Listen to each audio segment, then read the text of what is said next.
Assalamualaikum warahmatullahi wabarakatuh. Selamat siang semuanya. Uh, Gimana kabar kalian? Alhamdulillah, semoga sehat selalu ya. Semoga kita juga selalu dalam lindungan Allah Subhanahu wa taala, karena kita berada di posisi atau di situasi yang sangat mengkhawatirkan ya, sangat tentunya bagi kita semua, dari mulai negara-negara lain, begitu juga dengan negara Indonesia. Kalian tetap semangat ya untuk memulai kegiatan pada hari ini, meskipun ya kita hanya bisa berbincang lewat online saja, tetapi semoga kita tetap menjalankan aktivitas seperti biasa. Tapi ada beberapa aktivitas yang dikurangi karena adanya pandemi seperti ini, dan sayang sekali kita tidak bisa tatap muka secara langsung, tetapi kita hanya bertatap muka secara virtual saja. Tapi itu tidak menutup kemungkinan kita jangan patah semangat karena itu, tapi kita juga harus lebih semangat meskipun kita hanya bisa berdiskusi lewat virtual ya teman-teman. Oke, sebelum memulai kegiatan pada hari ini, alangkah lebih baiknya kita berdoa menurut agama dan kepercayaan masing-masing. Baik, di sini siapa yang mau memimpin? Ya, silakan. Ya, berdoa dimulai. Berdoa selesai. Alhamdulillah. Oke, langsung saja ya. Jadi di sini tuh Ibu tidak akan memberikan tugas atau menyampaikan materi ya seperti guru-guru yang lain, karena menurut Ibu sudah cukup. Guru-guru yang lain juga udah kayak ngasih tugas, ngasih ya pelajaran-pelajaran yang lain. Di sini Ibu cuma mau sharing-sharing, berbagi pengalaman aja sama kalian semuanya ya di sini. Jadi di sini Ibu ingin kita itu berdiskusi aja ya, santai aja. Kita di sini santai aja, kita nggak usah tegang, nggak usah apa, kita santai aja di sini ya. Karena kita kan di sini juga daring, meskipun kita lewat virtual, kita tetap menggunakan sopan santun ya, terus juga menjaga ketentraman, juga ketertiban secara selama kegiatan ini berlangsung. Oke, langsung saja ya. Jadi di sini Ibu akan membahas tentang penerimaan diri terhadap situasi pandemi COVID-19. Kita kan udah tahu ya, dari bulan Maret sampai sekarang itu pandemi belum akhir ya. Sampai sekarang masih gencar-gencarnya pemerintah juga menginfokan kepada kita semua untuk tetap belajar di rumah, tetap jangan kemana-mana. Kalau meskipun kita ingin kemana-mana, tapi kalau misalnya nggak perlu-perlu banget, kita nggak usah nih keluar-keluar demi kebaikan kita bersama. Apa sih? Jadi di sini Ibu akan membahas tentang penerimaan diri di masa pandemi seperti ini. Apa sih yang membuat kalian gak nyaman? Ya tentunya banyak sekali ya yang membuat kalian gak nyaman selama pandemi, apalagi kalian dituntut untuk belajar daring. Biasanya kan guru-guru hanya memberikan tugas saja, tidak menjelaskan. Ketika menjelaskan pun belum tentu kita mengerti, karena hanya lihat virtual saja gitu. Kayak bahkan itu kadang Ibu lihat ya, teman-teman Ibu tuh kayak ada yang mengeluhkan karena kameranya tuh dimatikan. Jadi sebenarnya tuh anak itu belum siap, tapi kameranya udah dimatikan. Jadi ya sambil tiduran, sambil duduk santai ya. Sebenarnya boleh kita sambil duduk santai, tapi ya kan ada waktunya juga kita untuk menerima materi dari guru kita gitu. Jadi menghargailah ya, meskipun daring tapi kita juga harus menghargai nih, nggak boleh asal-asalan karena daring ya udahlah aku mau nyepelin aja, aku daring sambil tidur aja, nggak boleh kayak gitu ya. Oke, jadi apa sih yang membuat kalian gak nyaman selama pandemi ini? Pastinya ada banyak sekali ya, bosan, terus juga kuotanya kalian karena kita menggunakan sistem daring, terus juga jaringannya, terus ya situasi ini sangat tidak nyaman banget ya buat kita semuanya. Oke, banyak sekali teman-teman yang beranggapan apaan sih corona gini-gini, di sini juga nggak ada, udah hilang gitu ya. Kayak jadi ini tuh situasi yang sangat sulit gitu. Sebenarnya itu sangat berbahaya, tapi berbahaya bagi beberapa orang saja gitu. Kayak banyak sekali orang-orang yang lewat di jalan gak menggunakan masker, terus juga masih berkerumunan seperti itu. Jadi itu tuh kayak belum mematuhi protokol kesehatan gitu loh, kayak ya menyepelekan. Jadi bahaya ya bagi mereka aja yang bahaya gitu, bagi mereka yang menyepelekan ya udah apa sih corona kayak gitu. Oke, jadi apa yang membuat kalian gak nyaman pasti banyak sekali. Kemudian gimana sih cara kalian mengatasi ketidaknyamanan itu? Jadi kalian bisa ya kayak misalkan kayak apa sih yang kalian sukai, misalnya itu kayak menggambar, terus melukis ataupun menulis juga bisa, atau kayak itu yang lagi viral kayak gitu TikTok gitu ya juga bisa, nggak apa-apa. Jadi asalkan kita mempergunakan sosial media dengan baik. Misalnya kita main TikTok nih, nggak apa-apa kita main TikTok, asalkan ya misalkan waktunya belajar ya kita belajar, waktunya TikTokan hanya untuk menghilangkan rasa ketidaknyamanan kita. Atau biasanya kan anak-anak mengeluhkan boring ya, apalagi virtual, kita mendengarkan ibu guru kita ceramah gitu, atau misalkan memberi tugas, anak-anak ini buka halaman ini, nanti kalian kerjakan, nanti kumpulkan hari ini ya gitu. Pasti kan kalian apa sih lagi-lagi tugas gitu. Jadi untuk mengurangi rasa ketidaknyamanan itu kalian bisa mengatasinya dengan hal-hal yang disukai kalian seperti itu. Kemudian langkah-langkah atau cara-cara apa sih Bu yang kiranya itu membuat kita nggak stres ya? Karena ibu juga lihat ya, kalian banyak sekali yang mengeluhkan, Bu kayak gini ada covid, stres nih Bu kayak gini. Jadi ibu di sini punya langkah-langkahnya ya. Semoga ini bisa semoga bisa mengurangi rasa stres kalian selama menghadapi pandemi seperti ini. Dan belajar daring itu pastinya membutuhkan membutuhkan waktu, membutuhkan kuota juga, membutuhkan semuanya.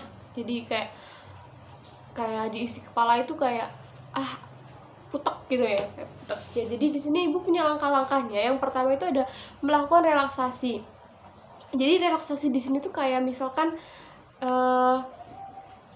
kayak mengatur pernapasan gitu. Misalnya kita ada kayak memikirkan sesuatu gitu nih, aduh gimana nih corona nggak selesai, sedangkan aku harusnya itu ujian, aku harusnya itu kayak gini, tapi kayak gini ada corona, kita nggak bisa kemana-mana, kita terpaksa di rumah aja gitu, supaya demi kebaikan bersama gitu. Kita tuh relaksasi kayak ya mengatur nafas kita tetap tenang. Kita ini kan bukan akhir dari segalanya ya, ini ya cobaan gitulah ya. Kemudian yang kedua ada cari sumber-sumber informasi yang dapat dipercaya. Nih banyak sekali berita-berita hoax ya, apalagi sebelum ada corona juga banyak berita hoax yang menyebar di media sosial kita. Misalnya kita lagi buka Facebook nih, terus ada berita ada anak yang terkena covid gini karena gini, kita kan kayak tambah panik gitu, kayak korbannya tuh makin banyak, terus kita aduh ya ampun korbannya tuh makin banyak banget, terus kayak kita tambah overthinking gitu, kayak berpikiran terus kayak aduh gimana nih, korbannya makin banyak yang meninggal juga. Itu kan kayak membuat kita overthinking gitu. Jadi itu tuh belum tentu berita itu kayak real gitu. Jadi kita sebelum menyerap berita itu, kita tuh kayak menyelidiki dulu gitu, kayak ini tuh asli nggak sih, terus ini sumbernya dari mana sih, kayak gitu. Jangan asal comot berita dari sini, berita situ, terus kita akhirnya berpikir yang tidak gitu, kayak akhirnya kita kan jadi stres sendiri gitu karena mendapatkan berita yang tidak jelas seperti itu. Kemudian ada tetap aktif di rumah aja. Jadi meskipun kita di rumah aja, tetapi kita tuh harus dituntut untuk produktif ya. Jadi ya meskipun kita di rumah aja, tapi nggak boleh tiduran terus malas-malasan, nggak boleh. Meskipun kita di rumah, kita juga bisa kan sekarang banyak sekali tuh media sosial, terus juga banyak internet yang bisa kita cari nih. Misalkan ada tugas dari guru, kita bisa searching sendiri, kayak kita tuh dituntut untuk mandiri gitu loh. Jadi ya gimana lagi, karena udah kebijakan dari pemerintah untuk kita di rumah aja, daripada nanti kita keluar terus menambah beban pemerintah dan kita akan lama lagi di rumah. Lebih baik kita di rumah sementara dulu, kita berproduktif seperti belajar atau ya bisa menggambar.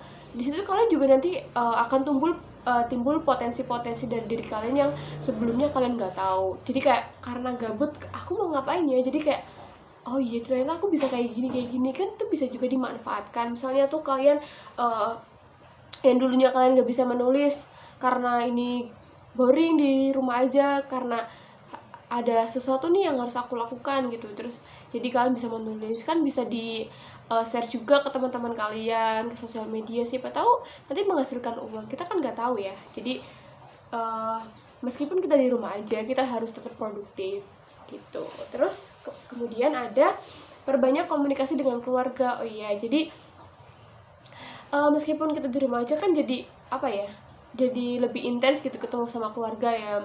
Ya meskipun kita di rumah aja, kita nggak boleh diem-dieman nih sama keluarga kita, kayak misalnya tuh kayak berbagi apa gitu sama keluarga kita. Misalnya kita ada tugas sekolah, kita nggak tahu, terus kita tanya sama bapak atau ibu kita di rumah, kakak gitu. Terus juga bisa yang punya adik, kita bisa mengajari adik kita misalkan membaca, menulis, dan lain sebagainya, seperti itu.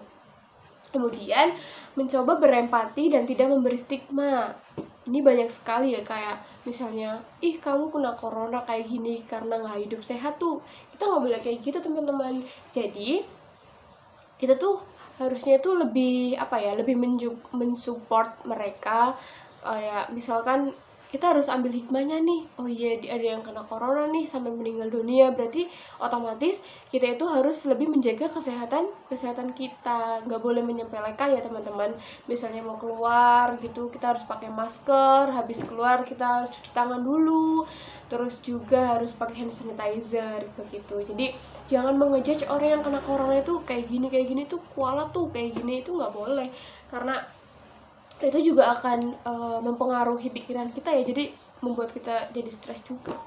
Kemudian gaya hidup nih, banyak sekali dari teman-teman yang menyepelekan dengan adanya corona ini. Kayak harusnya tuh dengan adanya corona ini kalian tuh harus mengubah gaya hidup kalian. Kenapa harus diubah? Karena yang pertama, kita tuh di rumah aja, meskipun kita mau keluar, kalau misalnya nggak penting banget, kita nggak boleh keluar. Kemudian yang pertama itu kan pemerintah menerapkan sistem PSBB ya. Kita tuh kan dilarang untuk keluar rumah. Meskipun kita mau keluar rumah itu kan juga ada jarak tuh ya, jarak ya minimal 1 meter gitu. Jadi otomatis kita yang tadinya itu misalnya kita biasa, kalian semuanya teman-teman biasanya kan nongkrong gitu tuh kan, biasanya bergerumbul seperti itu nggak boleh lagi sama pemerintah. Ya ini ada ya boleh kayak di era new normal ini, tapi kan tetap harus menjaga jarak 1 meter. Yang tadinya harus bergerombol gitu, biasanya bergerombol, terus juga kayak di angkutan umum gitu kan biasanya bergerombol berdesak-desakan, itu sekarang udah diberlakukan sistem PSBB. Meskipun di era new normal ini juga tetap harus jaga jarak ya, minimal 1 meter. Jadi itu tuh harus kita ubah. Terus juga misalnya kita nih membeli sesuatu yang antri gitu ya, kita nggak boleh desek-desekan kayak dulu, kita antri aku dulu ya, kita harus sabar gitu. Kita harus ubah pola hidup kita sama pola pikir kita. Oh iya, ini sedang ada pandemi nih, kita harus jaga jarak minimal 1 meter begitu. Kita juga harus mematuhi peraturan pemerintah ya, demi kebaikan kita semua. Yang kedua juga ada pola hidup sehat nih. Banyak sekali teman-teman ataupun yang lainnya itu jangan lupa ya, meskipun kita di rumah aja itu kita tetap harus menjaga pola kesehatan, pola makan kita. Yang pertama, kita mau keluar rumah itu kita harus memakai masker. Kemudian ketika kita mau makan kita harus cuci tangan. Siapa nih yang di sini yang mau makan itu biasanya tinggal comot aja gitu? Nggak boleh ya. Sebelum ada corona juga sebenarnya kita kalau misalkan mau makan itu harus cuci tangan terlebih dahulu, kan disunahkannya juga seperti itu. Kemudian misalnya kita cuci tangan, yang tadinya cuci tangan cuma cuci tangan doang, ada tata caranya teman-teman. Kemudian kita cuci tangan dengan sabun. Kemudian misalnya habis kemana-mana atau habis keluar nih sebentar, kita pakai hand sanitizer dulu biar semuanya aman begitu ya teman-teman. Terus juga jangan lupa kita setiap pagi itu harus berjemur, karena menurut penelitian itu berjemur itu bisa menambah daya tahan tubuh kita. Jadi itu kan kayak gampang banget, kita tinggal keluar rumah gitu, terus kita tinggal ya duduk santai sambil apa gitu, sambil baca-baca atau apa, kan itu bisa ya, baik sekali. Terus juga jangan lupa olahraga buat teman-teman ya, kalau misalkan malas olahraga ya seenggaknya tuh berjemur gitulah setiap pagi gitu. Kemudian ada memanfaatkan media sosial. Lagi-lagi banyak sekali ya sekarang media sosial yang ada di sekitar kita, tapi kadang orang itu menggunakan media sosial dengan tidak benar ya. Misalnya nih, kayak kita kan dituntut untuk belajar daring gitu. Ada banyak sekali berita-berita di televisi, misalnya ada anak kayak apa sih, orang tua gitu ya, orang tua mengeluhkan karena di situs itu tuh banyak apa ya, banyak situs pornografi gitu ya kayak. Jadi itu biasanya kan kita buka blog terus kayak ada iklan-iklan lah, iklan itu biasanya tuh kayak ada gambar-gambar yang tidak senonoh gitu. Jadi ya sayang sekali kalau misalnya kita yang tadinya mau searching apa gitu tiba-tiba ada kayak gitu. Biasanya kan kalau misalnya dari kita sendiri kayak seumuran kalian tuh ya kan rasa penasarannya tinggi gitu, biasanya kan langsung diklik gitu, nanti kan muncul deh. Itu sangat tidak baik gitu ya. Kita juga harus memilih gitu, harus menggunakan media sosial dengan baik. Terus juga misalnya nih, kita kan banyak sekali media sosial, ada Facebook, Instagram, WhatsApp dan lain sebagainya. Dari situ juga kita bisa berbagi kepada teman-teman kita. Misalnya kita di Instagram nih kan, biasanya di Instagram tuh banyak sekali video-video atau gambar-gambar gitu ya. Kita bisa kayak bersosialisasi gitu tentang COVID-19, kayak bagaimana sih cara pencegahannya, terus gimana sih cuci tangan yang baik dan benar, seperti itu. Jadi oke, yang selanjutnya itu ada dampak dari COVID sendiri. Jadi banyak sekali ya sebenarnya tuh, selain dampak negatif bagi kita tuh banyak sekali hal-hal positif yang bisa kita ambil. Kayak hikmah dari COVID-19 itu sebenarnya banyak sekali. Yang pertama kita di sini bahas dampak positifnya dulu ya. Jadi sebenarnya tuh kayak banyak sekali dampak positif yang bisa kita ambil, hikmah yang bisa kita ambil dari situasi seperti ini. Salah satunya ada orang tua itu lebih mudah dalam membimbing dan mengawasi belajar kita di rumah. Ya misalnya yang tadinya orang tua kita tuh kayak sibuk dengan pekerjaannya, kemudian sibuk dengan gadgetnya, karena ada situasi seperti ini, orang tua jadi lebih bisa memantau kita gitu belajar. Misalnya kita juga ada tugas yang kita nggak mengerti, kita tanya sama bapak ibu kita, gini gimana sih bu, ini gimana sih pak, begitu ya. Kayak yang tadinya tuh kayak ya misalnya anak pulang, ya kita nggak tahu karena orang tua kita tuh belum pulang gitu. Jadi orang tua tuh lebih memantau itu lebih gampang gitu. Yang kedua ada siswa lebih mandiri. Kalian sebenarnya udah hebat banget, karena kalian bisa melewati titik ini meskipun ini belum berakhir, tapi setidaknya kalian sudah melewati bulan-bulan sebelumnya ya. Kalian udah hebat banget karena kalian bisa melewati, meskipun kalian belajar daring ya, meskipun kalian banyak sekali yang mengeluhkan daring itu nggak enak bu, banyak sekali yang harus dikorbankan, terutama itu kuota kita ya. Apalagi misalnya kita di rumah itu nggak dicatat sama orang tua kita bu, tapi kita dituntut untuk membeli kuota bu, kayak gitu. Kita itu uang dari mana gitu ya. Meskipun begitu tapi itu udah bagus sekali, siswa udah lebih mandiri. Yang tadinya apa-apa kita misalnya ini tanya sama guru kita, tapi di sini kita dituntut untuk lebih mandiri. Kita searching, yang kita nggak tahu itu apa, kita cari di Google, itu banyak sekali gitu.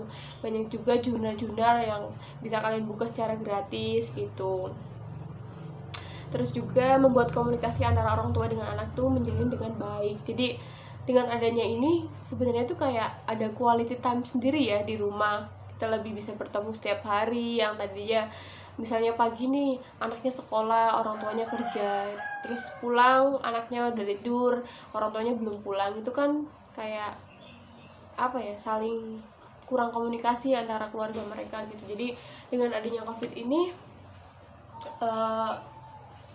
mereka tuh lebih banyak di rumah, jadi kayak ya gitu, quality time yang tadinya misalnya sibuk dengan apanya sendiri-sendiri, apa ketika ada seperti ini jadi lebih kayak care satu sama lain gitu. Kamu gak boleh kayak gini dulu, kayak gitu Kak, karena udah lebih banyak di rumah gitu. Sebenarnya masih banyak sekali hikmah-hikmah yang bisa kita ambil dari kejadian ini, tapi ya tergantung individunya masing-masing sih ya, kayak bagaimana kita menyikapinya. Tapi selain ada dampak negatif juga banyak dampak positifnya ya. Dampak negatifnya apa sih Bu? Dampak negatifnya tentu juga banyak juga, kayak misalnya kayak siswa itu kayak ada daring ini kayak belum memahami ya gitu sistem daring, apalagi mereka yang belum mempunyai kayak HP yang Android gitu, kayak laptop juga, terus juga kuotanya, terus jaringannya juga kan nggak semua orang itu kan, nggak semua anak itu kan memiliki fasilitas tertentu ya, terus juga kuotanya juga, apalagi yang bapak ibunya itu di PHK gitu kan ya, terpaksa harus berjuang untuk mendapatkan kuota gitu.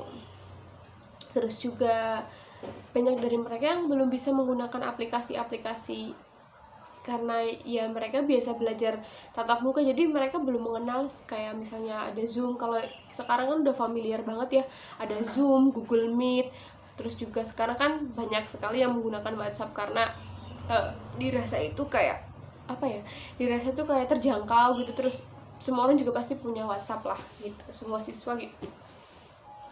Terus juga kurang sarannya mulai dari kuota maupun jaringan ya, tadi ibu bahas ya. Jadi ya memang mau gimana lagi, kita harus belajar daring, tapi kita juga harus memikirkan nih kuota kita, terus juga jaringan kita kan, juga rumah kita kan ada yang di pelosok desa gitu ya teman-teman. Tapi ya gimana lagi, kita oleh karena itu kadang dari guru-guru itu kayak memilih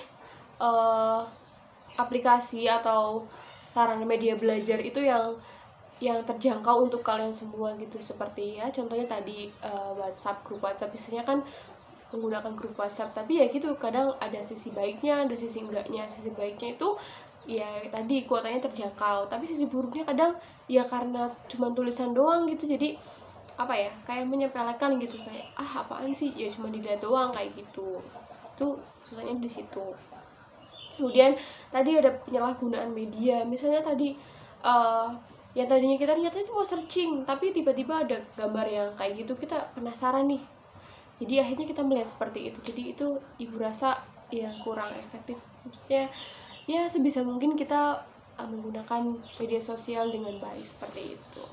Oke, gimana nih teman-teman, kalian jadi ada apa ya, jadi ada apa ya, gimana nih, kalian udah menerima diri kalian, udah menerima nggak nih diri kalian terhadap situasi seperti ini? Yang pastinya ya ibu harap situasi ini cepat membaik gitu ya, cepat seperti semula, supaya kita bisa tatap muka lagi, kita bisa ceria-ceria lagi, kita bisa bermain-main dengan teman-teman kita ya semuanya teman-teman. Ya ibu harap cepat membaik lah, intinya kayak gitu. Oke, itu saja yang dapat ibu sampaikan teman-teman, kurang lebihnya ibu mohon maaf ya. Kalau misalkan ada yang mau bertanya atau ingin berbagi pengalaman juga ya, nanti kita ketemu di lain waktu ya teman-teman. Oke, terima kasih. Sekian, wassalamualaikum warahmatullahi wabarakatuh.